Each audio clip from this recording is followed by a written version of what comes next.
Marcus Williams never thought his life would change forever on a quiet Tuesday evening in suburban Atlanta. He was a hardworking mechanic who spent his days fixing cars and his nights helping his two children with homework.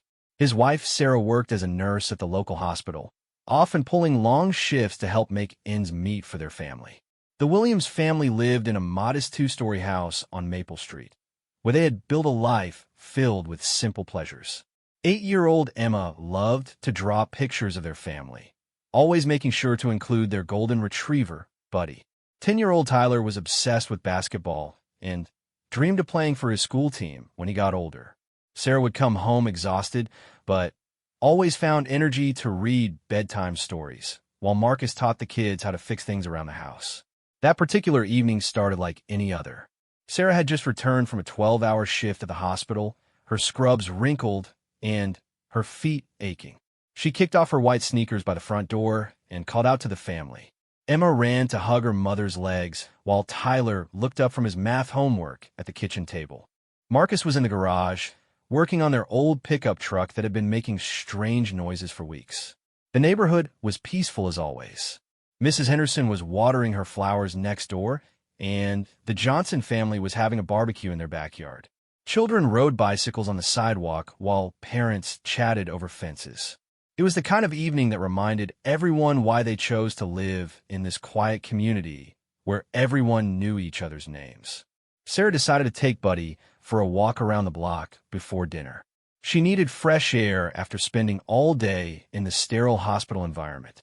The dog was excited, wagging his tail and pulling slightly on his leash as they stepped out into the warm evening air. Emma wanted to come along, but Sarah told her to stay inside and help Tyler finish his homework. As they walked down Maple Street, Sarah waved to Mr. Peterson, who was mowing his lawn. She stopped briefly to chat with Mrs. Garcia about the upcoming school fundraiser. These small interactions were part of what made their neighborhood feel like home. Everyone looked out for each other, and children could play safely in their front yards. When Sarah and Buddy reached the corner of Maple and Oak Street, something felt different. A police car was parked at the intersection, which was unusual for their quiet neighborhood. The officer inside seemed to be watching the area, though Sarah couldn't understand why. She had never seen any trouble in this part of town, and crime was practically non-existent. As they turned the corner to head home, Buddy suddenly became agitated. The normally calm golden retriever started barking at something Sarah couldn't see. She tried to quiet him down, gently pulling on his leash and speaking in soothing tones. But Buddy continued to bark, his ears alert and his body tense with anxiety. Sarah looked around but couldn't see anything that would upset her dog. The street looked normal, with familiar houses and well-maintained lawns.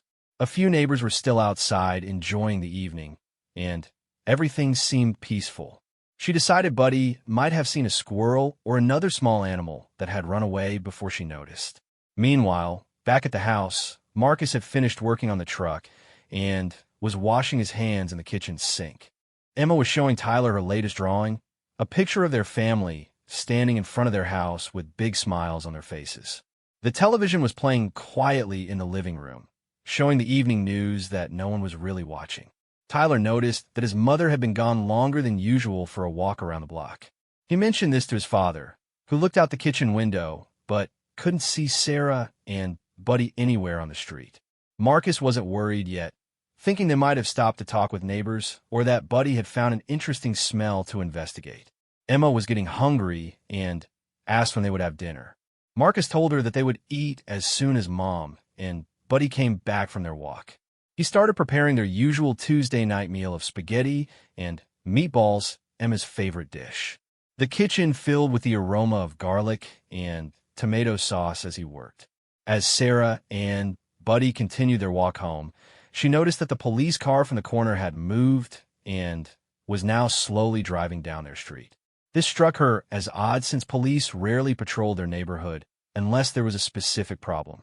She felt a slight uneasiness, but tried to dismiss it as her imagination. The evening air was getting cooler, and Sarah was ready to return home to her family. Buddy had finally calmed down and was walking normally beside her, occasionally sniffing at interesting spots along the sidewalk. She was looking forward to dinner and spending time with Marcus and the children before they all settled in for the night. As they approached their house, Sarah could see the warm light glowing from their kitchen window. She could imagine Marcus cooking dinner while the kids finished their homework at the table. These moments of normalcy were precious to her, especially after difficult days at the hospital where she dealt with pain and suffering. What Sarah didn't know was that this peaceful evening was about to become the most terrifying experience of her family's life. In just a few minutes, their quiet street would be filled with flashing lights and shouting voices. Their children would witness something that would change their understanding of the world forever. And Marcus would find himself facing a situation that would test every fiber of his character.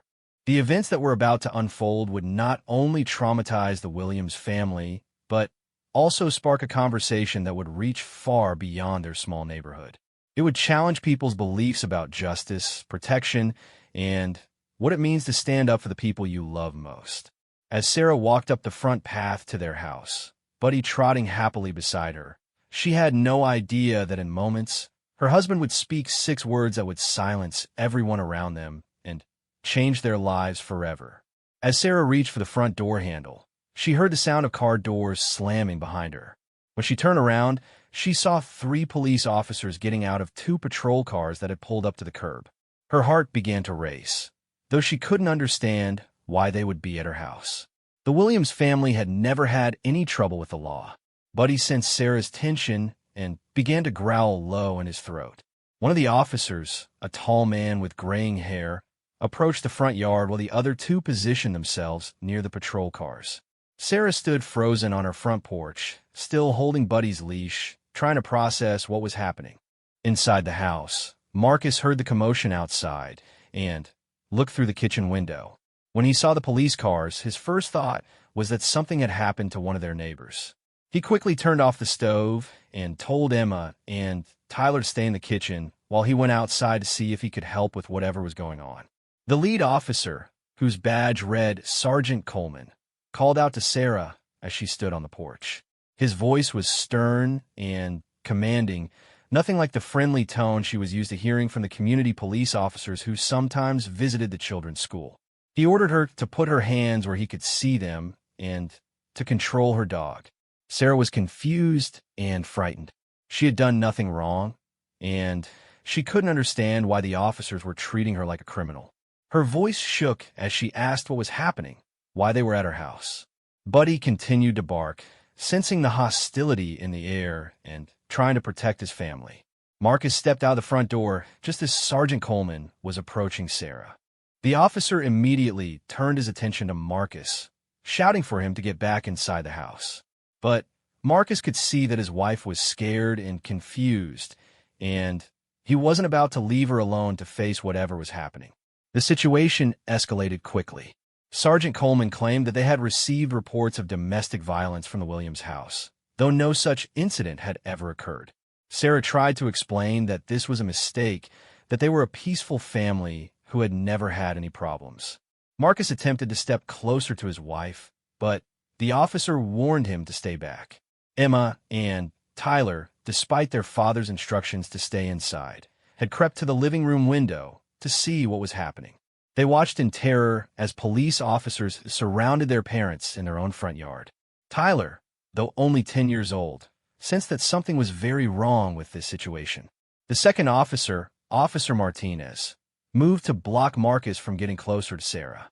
When Marcus tried to explain that there had been a misunderstanding, that they were a loving family with no history of violence, the officer told him to be quiet and follow orders. The tension in the air was thick, and neighbors were beginning to come out of their houses to see what was happening. Buddy became more agitated as the officers closed in on his family. The loyal golden retriever had never been aggressive, but his protective instincts were kicking in. When Sergeant Coleman moved towards Sarah, Buddy lunged forward on his leash, barking fiercely, but not actually attacking anyone. The officer reacted as if the family pet was a dangerous threat. What happened next would haunt the Williams family forever. Sergeant Coleman drew his taser and aimed it directly at Sarah, claiming that she was not controlling her dog and was therefore creating a dangerous situation. Sarah, still holding Buddy's leash, raised her hands and tried to calm everyone down. She was wearing her nurse's scrubs, clearly not a threat to anyone. Marcus watched in horror as the officer prepared to use the taser on his wife. He shouted for them to stop, explaining that Buddy was just scared and protecting his family, that Sarah posed no danger to anyone. The dog was still barking, but had not made any move to actually attack the officers. The neighbors who had gathered to watch were equally shocked by what they were seeing. Mrs. Henderson, who had known the Williams family for years, called out that these were good people who would never hurt anyone. Mr. Peterson tried to approach to vouch for the family's character, but the third officer, Officer Brooks, ordered everyone to stay back. Despite the pleas from Marcus, the neighbors, and Sarah herself, Sergeant Coleman fired the taser. The electrical prongs struck Sarah in the chest, sending 50,000 volts of electricity through her body. She collapsed to the ground in front of her own home, convulsing as the electrical current coursed through her. The sight of their mother being attacked by police officers traumatized Emma and Tyler in ways that would affect them for years to come. Emma started crying hysterically while Tyler, trying to be brave for his little sister, pressed his face against the window in disbelief. They had always been taught that police officers were there to help people, not hurt them. Buddy went wild when he saw Sarah collapse. The dog tried desperately to reach her, barking and pulling against the leash that was still wrapped around Sarah's wrist. The officers now claimed that the dog was definitely dangerous and needed to be contained, even though Buddy was simply trying to protect his fallen owner. Marcus felt his world crashing down around him. His wife, the mother of his children, was lying on the ground, twitching from the taser shock, while their kids watched through the window. He had never felt such a combination of rage, helplessness, and fear in his entire life. Every instinct told him to rush to Sarah's side, but he knew that any sudden movement might result in the officers using more force. The neighbors were in shock. Many of them had their phones out, recording the incident. Mrs. Garcia was crying as she watched her friend Sarah lying helpless on the ground. Mr. Johnson had come running from his backyard barbecue and was demanding to know why the officers had attacked an innocent woman. As Sarah slowly began to recover from the taser shock, she was dazed and confused. Her body ached, and she could hardly understand what had just happened to her. She looked up to see her husband standing several feet away, prevented from helping her by the officers who continued to treat their family like dangerous criminals.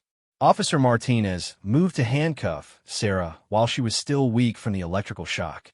Marcus watched in disbelief as they prepared to arrest his wife for no reason other than walking her dog in their own neighborhood. The injustice of the situation was overwhelming, and he knew he had to do something to protect his family. The scene had become chaotic. Neighbors were shouting at the police, demanding explanations. Children from other houses had come outside and were watching in confusion and fear. The peaceful evening on Maple Street had turned into a nightmare that would be remembered by everyone who witnessed it. As the officers continued to mishandle the situation, treating the Williams family like criminals despite having no evidence of any wrongdoing, Marcus knew that this moment would define the rest of their lives.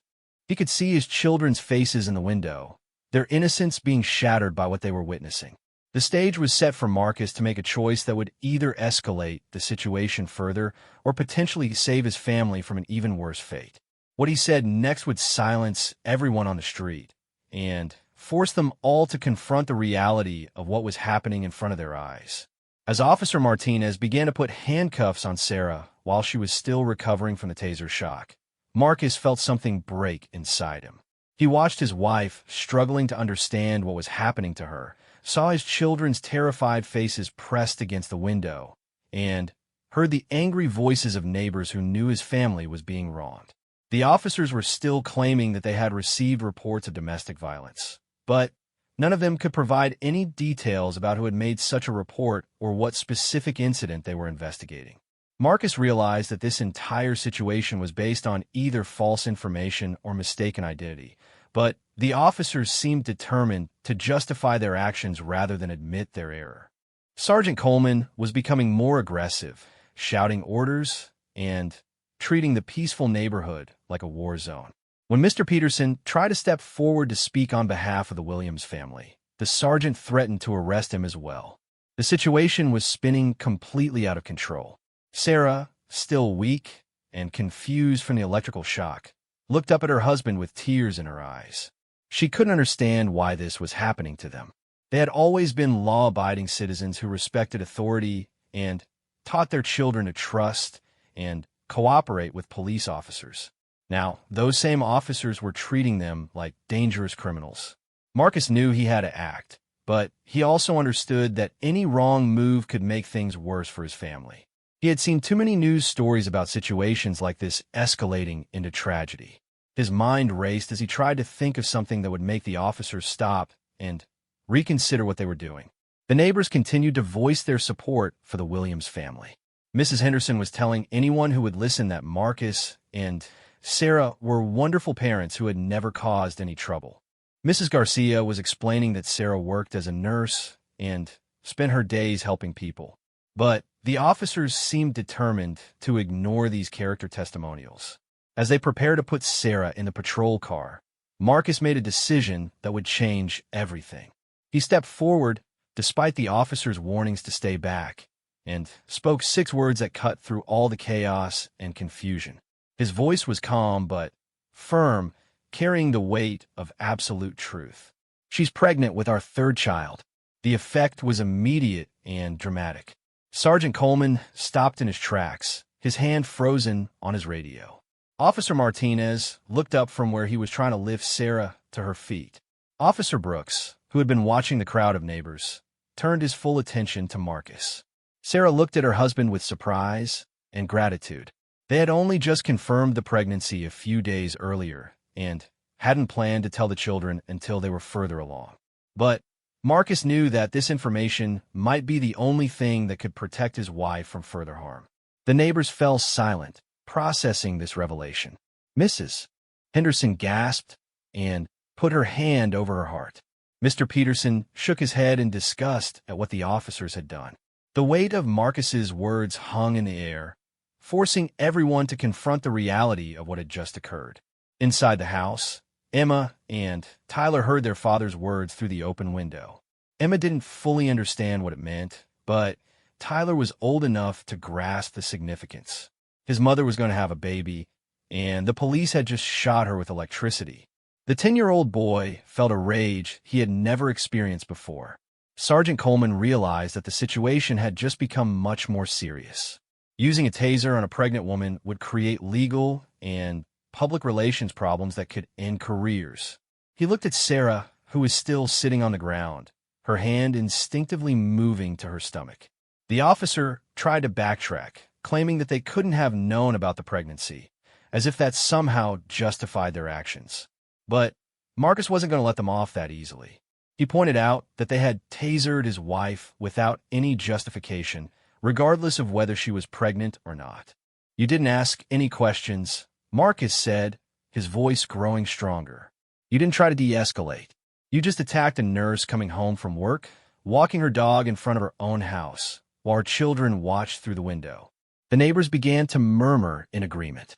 Several of them were recording everything with their phones, and word was spreading quickly through the community about what was happening on Maple Street.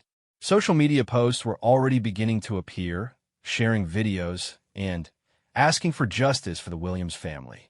Sarah slowly stood up with Marcus's help, her legs still shaky from the electrical shock. She was frightened about what the taser might have done to her unborn baby. As a nurse, she knew that electrical shock during pregnancy could potentially cause complications, and she would need to see a doctor immediately. Officer Martinez seemed to realize the gravity of the situation. He suggested that they should call for medical assistance to check on Sarah's condition, but Marcus had lost all trust in these officers. He insisted that he would take his wife to the hospital himself, where doctors who actually cared about her well-being could examine her. The crowd of neighbors was growing larger as more people heard about what was happening.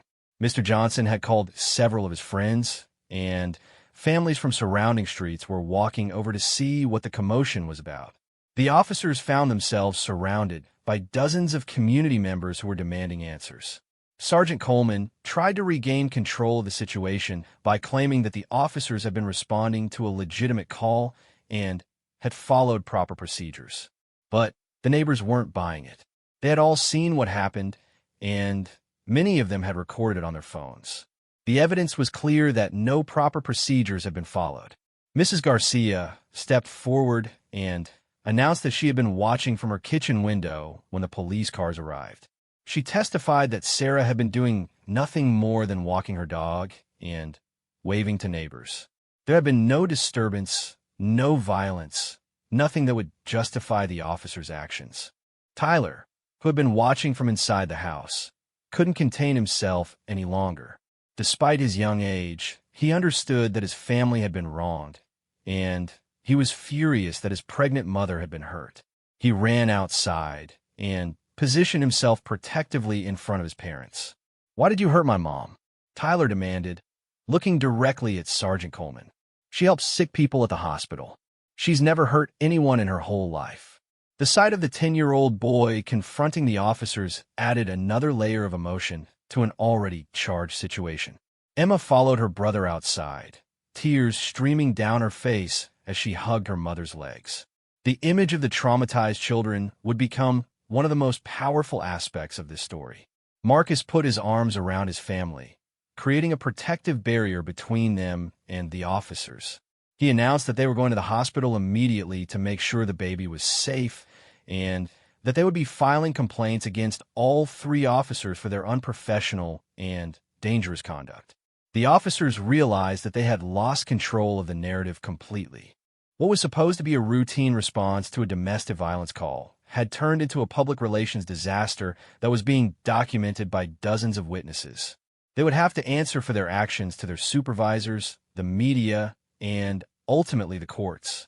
As the Williams family prepared to leave for the hospital, Marcus's 6 words continued to echo in everyone's minds.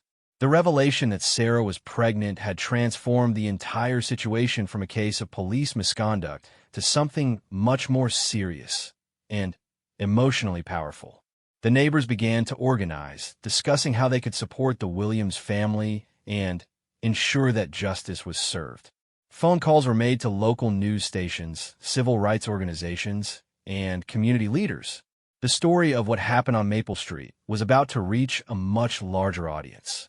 The officers found themselves in an impossible position, surrounded by hostile witnesses and facing the prospect of serious consequences for their actions. Marcus's simple statement of fact had changed everything, forcing everyone to confront the true impact of what had occurred on that quiet Tuesday evening. The emergency room at Atlanta General Hospital was buzzing with activity when Marcus rushed in with Sarah and the children. Word had already reached some of the hospital staff about what had happened to one of their own nurses. Dr. Jennifer Walsh, Sarah's supervisor, immediately took charge of the situation and ordered a comprehensive examination to check both Sarah's condition and the baby's health. While Sarah was being examined, Marcus sat in the waiting room with Emma and Tyler, trying to process everything that had happened. Tyler was angry and kept asking why the police had hurt his mother.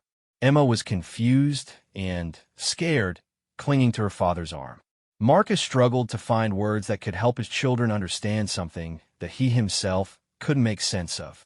Dr. Walsh emerged from the examination room with cautiously optimistic news. The baby appeared to be unharmed, but Sarah would need to be monitored closely over the next few weeks to ensure there were no complications from the electrical shock. The doctor was clearly angry about what had happened to her colleague and friend. "Sarah is one of the most caring people I know," Dr. Walsh told Marcus. "She's dedicated her career to helping others. What those officers did was not just wrong, it was dangerous and completely unjustified." Meanwhile, back on Maple Street, the neighbors were organizing like never before. Mrs. Henderson had called her daughter, who worked for a local television station. Mr. Peterson was contacting the NAACP and other civil rights organizations. Mrs. Garcia was coordinating with other families to make sure everyone's phone videos were preserved as evidence. The story was already spreading on social media. Videos of Sarah being tasered while her children watched through the window were being shared thousands of times. Comments poured in from people expressing outrage and demanding justice for the Williams family. The hashtag Justice for Sarah began trending locally. When the Williams family returned home from the hospital several hours later, they found their street transformed. News vans were parked along the curb. Reporters were interviewing neighbors, and supporters had gathered to show their solidarity. Someone had placed flowers and get well cards on their front porch. Marcus was overwhelmed by the community response, but also worried about protecting his family's privacy during such a difficult time. He knew they would need legal representation to ensure that the officers faced appropriate consequences for their actions.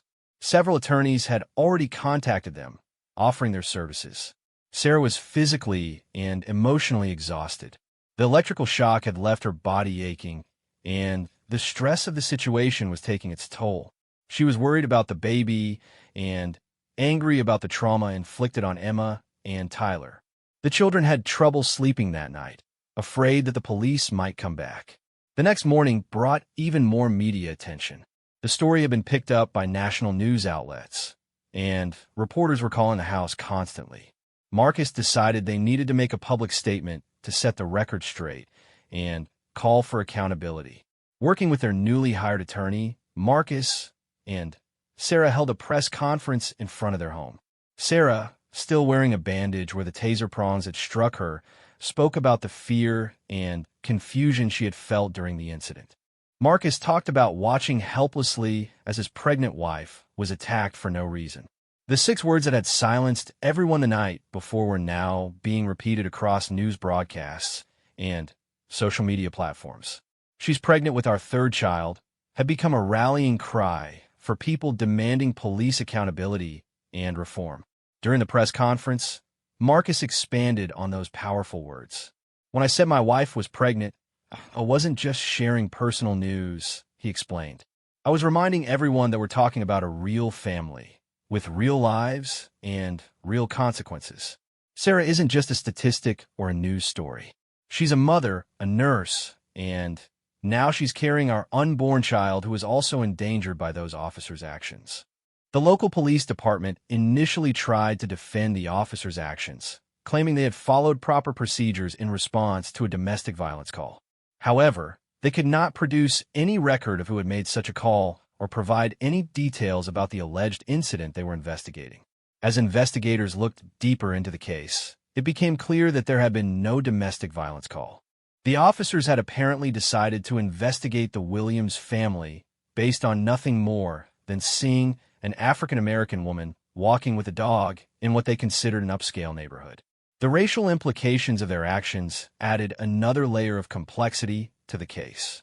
Community leaders began organizing protests and demanding a complete investigation into the incident. The hospital where Sarah worked issued a strong statement supporting her and condemning the police officers' actions. Her colleagues organized a fundraiser to help with medical expenses and legal costs. Emma and Tyler struggled to return to normal life. Emma had nightmares about police officers, and Tyler became angry and withdrawn at school. The family sought counseling to help the children process what they had witnessed. Marcus and Sarah realized that their children's innocence had been stolen by the officers' actions. The 3 officers involved in the incident were placed on administrative leave pending an investigation. Sergeant Coleman, Officer Martinez, and Officer Brooks all hired attorneys and refused to comment publicly about what had happened. Their silence only fueled more anger from the community. As the investigation proceeded, more details emerged about the officers' misconduct. Body camera footage showed that they had made assumptions about the Williams family based on racial stereotypes. Radio communications revealed that they had not received any legitimate call about domestic violence. Legal experts who reviewed the case said it was clear that the officers had violated multiple department policies and potentially broken several laws. The use of a taser on someone who posed no threat was considered excessive force, and doing so while children watched added another dimension of trauma. Sarah's pregnancy became a central focus of both the legal case and the public narrative. Medical experts testified about the potential dangers of electrical shock during pregnancy. The fact that the officers had endangered not just Sarah, but also her unborn child made their actions even more inexcusable. The Williams family received support from people across the country who had heard their story. Donations poured in to help with medical and legal expenses. Other families who had experienced police misconduct reached out to share their own stories and offer encouragement. Marcus found himself becoming an unexpected spokesperson for police reform. He spoke at community meetings and gave interviews to national media outlets. His message was always the same: police officers must be held accountable when they abuse their power, and families like his deserve justice. The case also sparked broader conversations about pregnancy and police encounters. Advocacy groups pointed out that pregnant women were particularly vulnerable during confrontations with law enforcement and called for special training and protocols to protect expectant mothers. As weeks passed, the legal case against the officers grew stronger. The overwhelming evidence of their misconduct, combined with the powerful testimony from witnesses and the Williams family, made it clear that justice would be served. The question was no longer whether the officers would face consequences, but what those consequences would be. The investigation also revealed systemic problems within the police department that had allowed officers like these to operate without proper oversight. The Williams family's case became a catalyst for broader reforms aimed at preventing similar incidents from happening to other families. Through it all, Marcus's 6 words continued to resonate with people around the country.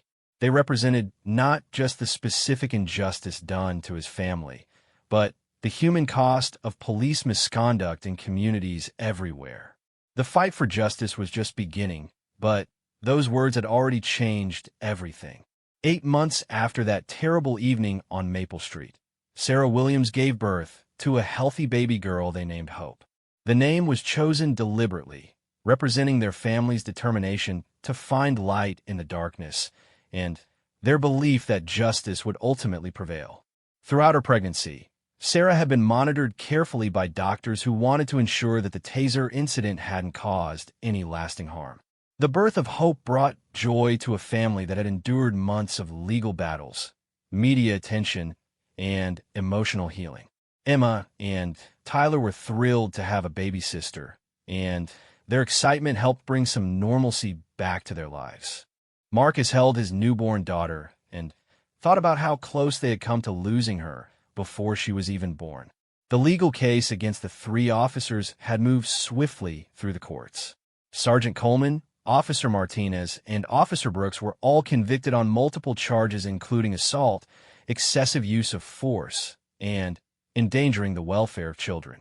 The evidence against them was overwhelming, from witness testimonies to body camera footage to their own radio communications.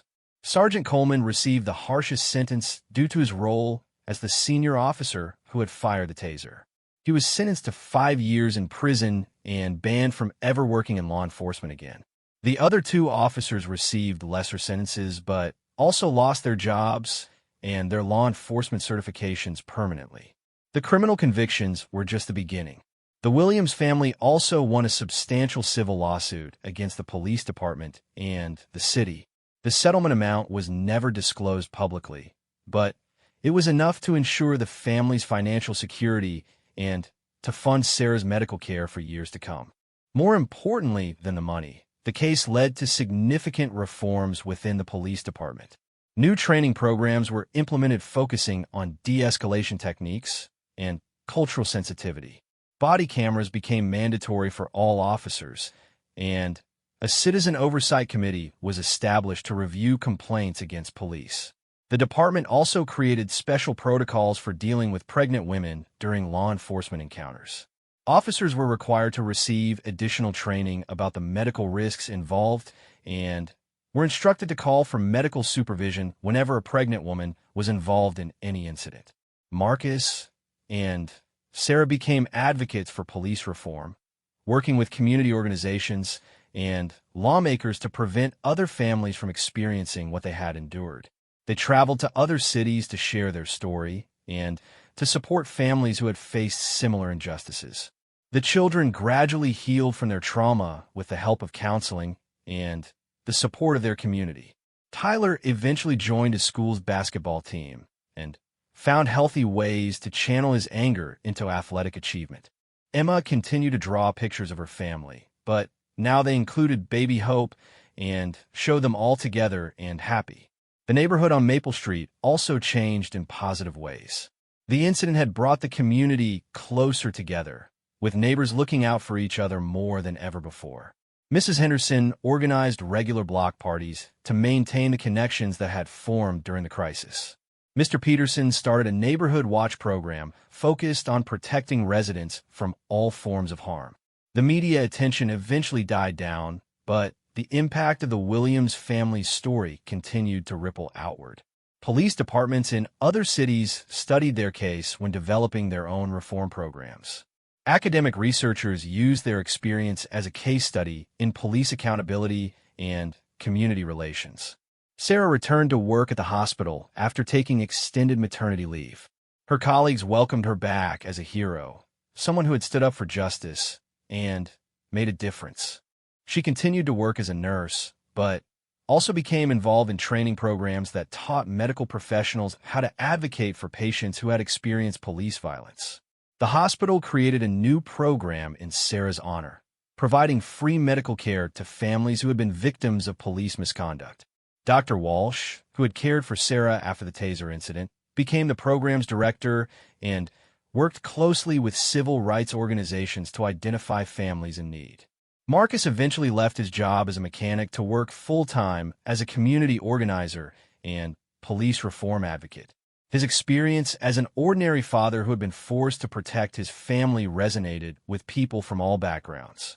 He spoke at conferences, testified before legislative committees, and worked with police departments that wanted to improve their community relations. The 6 words that had changed everything that terrible evening became the title of Marcus's memoir about their experience.